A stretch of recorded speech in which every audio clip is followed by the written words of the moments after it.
12월 27일 살아계신 하나님 말씀 마가복음 9장 1절부터 8절 말씀 가지고 여기 있는 것이 좋사오니 라는 제 말씀 드립니다. 유럽 사람들은 축구를 좋아한다면 미국 사람들은 미식 축구라면 사족을 묻을 정도로 좋아합니다. 우스갯소리로 아내가 죽었는데 남편이 장례식장에 없으면 축구장에 가면 그를 찾을 수 있다고 그런 말을 한다고 합니다. 그 사람이 늘 있는 곳이 어디인가를 보면 그 사람의 성향을 알 수가 있는 것이죠. 그가 추구하는 삶이 어떤 것인가를 짐작할 수 있기 때문입니다. 붕해하고 예비하고 하는 그런 곳에 가면 꼭 그 사람이 있어요. 믿음 좋은 사람이죠. 주의 말씀을 사모하는 사람, 주님 만나기 좋아하는 사람. 근데 술 좋아하는 사람이 교회 가서 앉았을 리가 있나요? 술 먹는 술집에 가는 것이죠. 우리는 그런 주님 만나는 곳이면 그곳에 있지 않을까요? TV 예능 프로그램을 보니까 러시아에서 온 아내와 함께 사는 남편 얘기를 하는데 잠을 잘 때 늘 감기에 시달린다는 거예요. 그게 왜 그런가 했더니 자기는 25도 이상은 돼야 보일러 떼야지만이 잠을 편히 자는데 러시아에서 온 아내는 22도 이하라야 잠을 잔다는 거예요. 그러면 더워서 못 잔다. 그래서 자다가 추워서 깨보면 영락없이 콧물이 흐르고 재채기를 하면 감기에 걸린다는 거예요. 그러니 잠을 자야 할 환경이 맞지 않기 때문이죠. 그러니 25도 이상 되는 그곳에 살아야 되는 거예요. 오늘 본문 마가복음 9장 5절에 보니까 베드로가 예수께 고하되 랍비여 우리가 여기 있는 것이 좋사오니 그런 말을 합니다. 너무 좋아서 그것에 계속 있고 싶다는 말입니다. 그것이 얼마나 좋으면 그렇겠습니까? 이것저것 생각할 겨력이 없다는 거예요. 다른 그 무엇도 그에겐 중요치 않고 그저 이곳이면 더할 나위 없이 너무 좋으니 이곳에 있자는 거예요. 베드로는 본래 결혼한 사람이었는데 아내도 소용없고 그저 이곳이면 죽어도 좋다는 생각을 한 거예요. 사람이 정신적, 심적으로 영향을 받는 물리적 요소가 있는데 세 가지가 있습니다. 하나는 삶의 환경, 그리고 자기가 속한 공동체, 그리고 자신이 속한 자아라고 하는 자기 개인의 세계, 이 세 가지가 모든 사람의 정신적, 심적으로 영향을 준다고 합니다. 그 중에서도 자아가 가장 중요한데 환경이나 공동체에 대한 것도 모두가 다 자기 생각 여하에 따라서 가부가 결정되기 때문입니다. 그런데 베드로가 여기가 좋습니다라고 외쳤던 것은 환경이고 공동체고 할 것 없이 모든 것을 초월해서 온통 정신과 의식을 빼앗아 버린 것입니다. 그에게 있어 가장 만족한 극치의 시간과 장소였기 때문입니다. 오늘 본문 마가복음 9장 2절 4절에 보니까 예수께서 베드로와 야고보와 요한 앞에서 변형돼서 그것이 광채가 나며 세상에서 빨래하는 자가 그렇게 희귀할 수 없을 만큼 매우 희어졌더라. 이에 엘리야가 모세와 함께 그들에게 나타나 예수와 더불어 말하거늘 상황 설명은 그렇습니다. 이스라엘 민족 최고의 인물인 모세, 최고의 선지자였던 엘리야, 둘이 나타나가지고 예수님과 함께 대화하는 그 광경을 보게 된 거예요.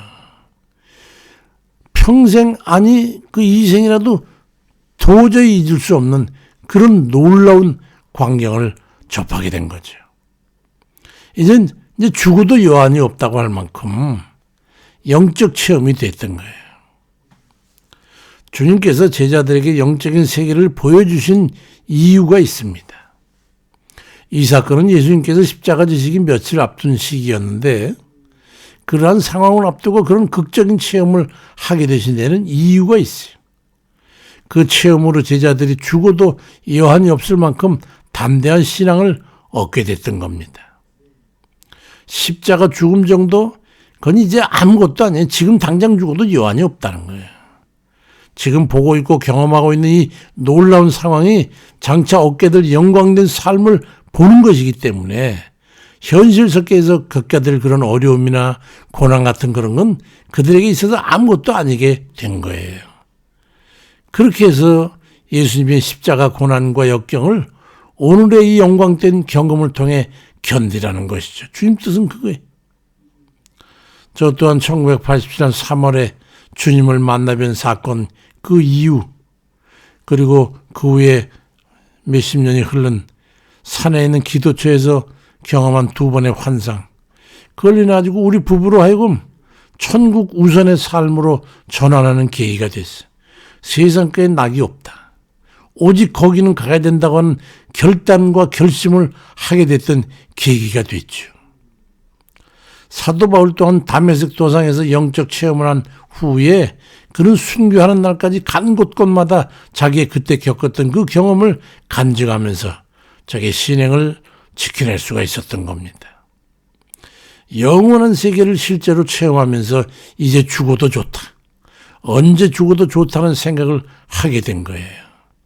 다메섹 도상의 영적 체험했던 사도 바울도 로마서 8장 18절에서 생각건대 현재의 고난은 장차 우리에게 나타날 영광과 좋게 비교할 수 없도다 말씀하고 있습니다. 지금 살고 있는 게 좀 힘들고 어렵다고 그래가지고 장차 얻게 될 그 영원한 나라의 영광과는 그건 비교도 되지 않는 겁니다. 종교개혁자 중에 하나였던 칼빈은 세상 떠날 때에 로마서 8장 18절인 그 말씀, 생각건대 현재의 고난은 장차 우리에게 나타날 영광과 좋게 비교할 수 없다는 이 요절을 숨질 때까지 28번인가를 암송하다가 숨졌다고 합니다. 이상을 보고 있는 그 천국의 상황이 얼마나 좋았으면 계속 그 말만 외우다가 죽었겠느냐 하는 겁니다. 너무너무 아름다운 천국을 바라보면서 그는 세상을 떠날 수가 있었어요. 고린도후서 4장 11절에도 우리가 잠시 받는 환난에 경한 것이 지극히 크고 영원한 영광에 중요한 것을 우리에게 이루게 함이니 우리가 주목하는 것은 보이는 것이 아니요 보이지 않는 것이니 보이는 것은 잠깐이요 보이지 않는 것은 영원함이라고 말씀하고 있습니다. 영원한 세계를 바라볼 수 있는 영안을 가져야 합니다. 영원한 세계를 바라보는 사람은 오늘 당하는 고난은 잠깐이요 작은 것이요 경한 것이요 지나가는 것이요 아무것도 아닌 것으로 여기게 되는 겁니다. 우리들 인생은 하나님 나라가 가까워지고 있음을 깨달아야 합니다. 타이타닉이라고 하는 영화 보셨습니까?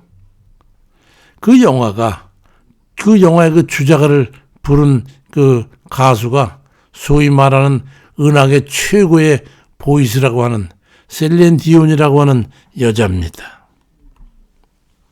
전 세계 4천만 명이 그의 노래 한 곡인 My Heart Will Go On이라고 하는 그 곡을 들었다고 기록되어 있습니다. 근데 그가 갑자기 모든 영광과 명예를 다 버리고 은퇴를 해서 가정으로 돌아갔어요. 그 이유가 뭔가 하고 다 기자들이 취재해 보니까 그 남편이 후두암에 걸려서 죽어가고 있는 거예요. 그 사랑하는 남편과 한시라도 다른 세상 일에 바빠가지고 같이 있는 시간을 없애기 위해서 세상을 다 내려놓고 남편 곁으로 돌아갔다는 거예요. 올 연말에도 보니까 그를 잊지 못하는 팬들이 한 번만이라도 돌아와서 노래를 불러달라고 간절히 기다리면서 요청하고 있다고 하는 뉴스가 났어요. 그럼에도 그는 다른 그 어떤 것보다 사랑하는 사람과 함께 있는 것이 행복하기 때문에 세상의 모든 영광도 재물도 명예도 다 버리게 된 거예요. 우리가 우리 주가 되시는 예수 그리스도와 함께 있다고 하는 것이 얼마나 황홀한 것인지 인식을 잘 못하고 있는 거 아닙니까? 그래서 문제인 거예요. 세계적인 최고 가수는 남편이 있는 곳에 함께 있기 위해서 세상 모든 영광과 명예조차 버릴 수 있는데 반대로 우리는 주님과 함께하는 그 시간과 장소가 그 천국이 그만도 못한 것으로 여기고 있는 거 아닐까요? 마가복음 14장 62절에 예수께서 이르시되 인자가 권능자의 우편에 앉은 것과 하늘 구름을 타고 오는 것을 너희가 보리라고 말씀하고 있는데 말이죠. 그 하늘 두고 오는 그 영광이 세상 그것만 못할까요? 우리에게는 세상 사람들이 볼 수 없는 다른 눈이 있잖아요. 하나님 나라를 볼 수 있는 그 눈 말입니다. 믿음의 눈. 그 믿음의 눈으로 보면 볼 수 있는 하나님 나라가 우리에게 보장되어 있잖아요. 그 눈을 왜 자꾸 감고 세상 것을 바라보십니까? 그 믿음이 흔들리지 않고 높은 곳을 보며 살아가는 사람은 어떤 고난이나 괴로움 그 같은 거 그까짓 거라고 해서 이겨낼 수 있는 거예요. 그까짓 것 아무것도 아닙니다. 그 높은 곳에 이미 우리의 영원한 처소가 마련되어 있는 우리들 아니겠어요? 믿음의 사람들만이 볼 수 있는 그 영혼의 눈을 통해서 그 영광된 세계를 향해 바라보면서 기쁨과 환희에 찬 비밀을 간직하고 너무 좋은 그것을 생각하면서 오늘도 기쁨과 기대함으로 기뻐하며 감사하며 행복하게 살아가는 그런 이들 다 되시길 주의 이름으로 축원드립니다. 아버지, 우리가 천성을 바라보면 사도 바울처럼 말하기를, 고백하기를 아버지 포기할 수 없습니다. 지금이라도 이 세상을 떠나서 주님과 함께 거하면 좋으련만 그런 바람이 누구든지 있을 것입니다. 근데도 불구하고 우리는 영의 눈을 감고 세상을 향한 눈을 떠서 세상 것은 바라보고 소망하고 그걸 갖고자 욕심부리고 탐욕하고 그걸 쫓아서 아버지 온 힘을 다하지만 하나님 나라에 든 그 영광스러운 나라, 영원한 나라, 우리의 상상도 할 수 없는 도저히 기록할 수 없는 세상의 말로는 표현할 수 없는 그 나라를 잊어버리고 사는 이런 이 어리석음에 처해인 우리 인생을 하나님 불쌍히 여기시옵소서. 깨닫게 해주시옵소서. 우리 믿음의 눈을 떠서 그 영원한 나라를 바라볼 수 있는 저희 되게 하소서. 주님, 이것이 좋사오니 세상 건 아무것도 아닙니다. 주님, 이곳에 있게 해달라고 하는 간청할 수 있는 그런 저희 되게 아버지 인도해 주세요. 올해도 주님 거의 다 갔습니다. 올 한 해도 함께 하신 은혜 감사드리고 아버지의 은혜가 아니었으면 우리가 어떻게 이 날을 다 살아왔다고.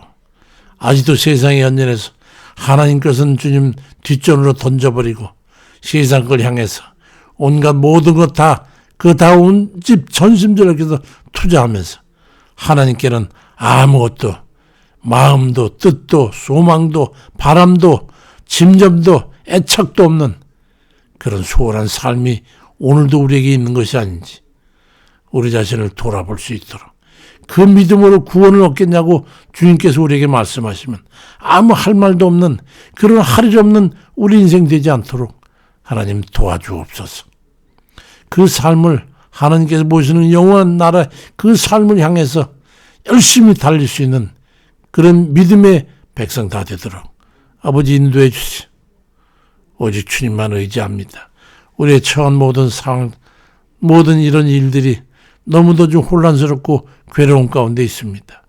세상 삶이 그런 줄 알고 우리가 더 기도해서 이 모든 일들을 이기고 승리하는 저희 되게 하옵시고 나라에도 평강을 주시고 우리 모든 올바른 의롭고 선한 눈을 떠서 범죄한 자들을 정죄하고 그들을 정의로 바라보고 또 저희 하나님의 주시는 공의로 그들을 판단할 수 있는 지혜로운 믿음의 백성들 될 수 있도록 역사해 주옵소서.